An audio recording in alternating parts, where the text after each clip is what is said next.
Welcome to new video. আজকের topic হচ্ছে class 8-এর Bangla 2024-এরই প্রশ্ন। এটা দেখতে পাচ্ছ, এই পরীক্ষা তোমাদের এই স্কুলে হয়ে গেছে। এটির মার্কস ছিল হচ্ছে 70 এবং টাইম ছিল 2 ঘন্টা 30 মিনিটের। এখন কথা হচ্ছে তোমরা কেন এই ভিডিওটি দেখবে এবং কেন এই প্রশ্নগুলো তোমরা দেখবে। তার কারণ তোমরা যদি এই প্রশ্নগুলো দেখো তাহলে তোমরা বুঝতে পারবে যে তোমাদের কেমন কী প্রশ্ন হতে পারে এবং তোমাদের একটি ধারণা হবে, এবং এখান থেকে তোমরা বেশ কিছু প্রশ্ন পেয়ে যেতে পারো। তোমরা সকলেই কিন্তু তোমাদের গল্প এবং কবিতা অনুযায়ী তোমরা নিজেদের প্রশ্ন তোমরা করতে পারো। তো সেই জন্য তোমাদের এই প্রশ্নগুলোর উত্তর নিয়ে আমি আলোচনা করব না। তোমাদের যেখানে বিশেষ করে সমস্যা হয় ব্যাকরণে, তো আমি সেই জায়গাটা নিয়েই আলোচনা করব। তোমরা দেখো ব্যাকরণের ক্ষেত্রে কীরকম কী প্রশ্ন এসেছিল 7 নম্বরে। এখানে লেখা রয়েছে যে নিচের প্রশ্নগুলির উত্তর দাও। তোমাদের এখানে 5টি লিখতে বলা হয়েছে, 5 দুগুণে 10, এক একটার মান হচ্ছে 2 করে, অর্থাৎ তোমাদের ব্যাকরণের ওপরই কিন্তু 10 নাম্বার রয়েছে। তো তোমাদের এই ব্যাকরণের প্রতি কিন্তু মনোযোগটা বেশ দিতে হবে। অনেকে ব্যাকরণ নিয়ে সমস্যা থাকে, অনেকেরই থাকে।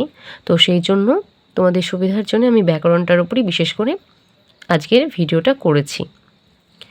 তোমাদের আশা করি অনেকটাই সুবিধা হবে।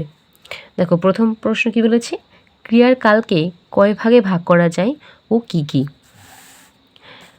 ক্রিয়ার কালকে 3 ভাগে ভাগ করা যায়, যথা অতীতকাল, বর্তমানকাল এবং ভবিষ্যৎকাল। 2 নম্বর কি ছিল, সন্ধি ও সমাসের মধ্যে দুটি পার্থক্য লেখো।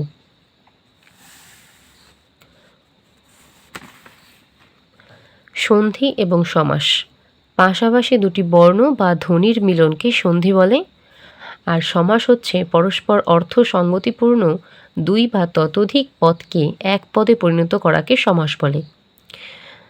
খ, সন্ধিতে বিভক্তি চিহ্নের লোপ হয় না, কিন্তু সমাসে বিভক্তি চিহ্নের লোপ হয়। 3 নম্বর কি বলেছে, ব্যাস বাক্য সহ সমাস নির্ণয় করো। প্রথমে কি আছে, আমরা, এবং তারপরটা আছে ট্রেন ভ্রমণ। দেখো আমরা হচ্ছে কি নিত্য সমাস। যদি আমরা ব্যাস বাক্য ভাঙি তাহলে তুমি, আমি ও সে। আর ট্রেন ভ্রমণ হচ্ছে তৎপুরুষ সমাস, ট্রেনের দ্বারা ভ্রমণ। চলিত বাংলার দুটি বৈশিষ্ট্য লেখো।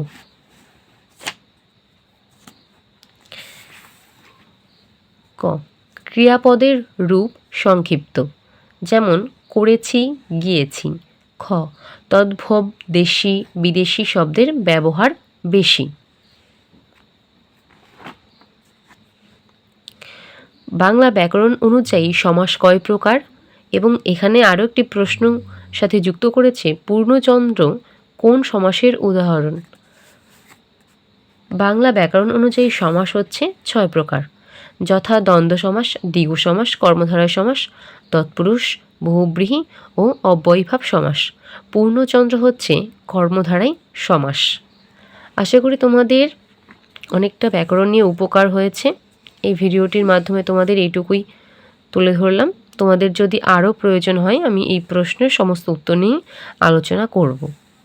তোমরা এখানে দেখতে পাচ্ছ যে তোমাদের প্রবন্ধ রচনা এখানে 6 নম্বরে একটা এসেছে এবং পত্র রচনা 4 নম্বরে এসেছে। এখানে দিয়েছে বিদ্যালয়ের জীবনে খেলাধুলার ভূমিকা, পরিবেশ দূষণ ও তার প্রতিকার, আধুনিক জীবনে বিজ্ঞান বনাম কুসংস্কার, এবং পত্র রচনা এসেছে তোমার এলাকায় জলাভূমি বুঝিয়ে নির্মাণ কার্য চলছে, যা অর্থনৈতিক ও পরিবেশ বান্ধব নয়, তাই এই মর্মে সংশ্লিষ্ট কর্তৃপক্ষের দৃষ্টি আকর্ষণ করার জন্য সংবাদপত্র সম্পাদকের কাছে চিঠি।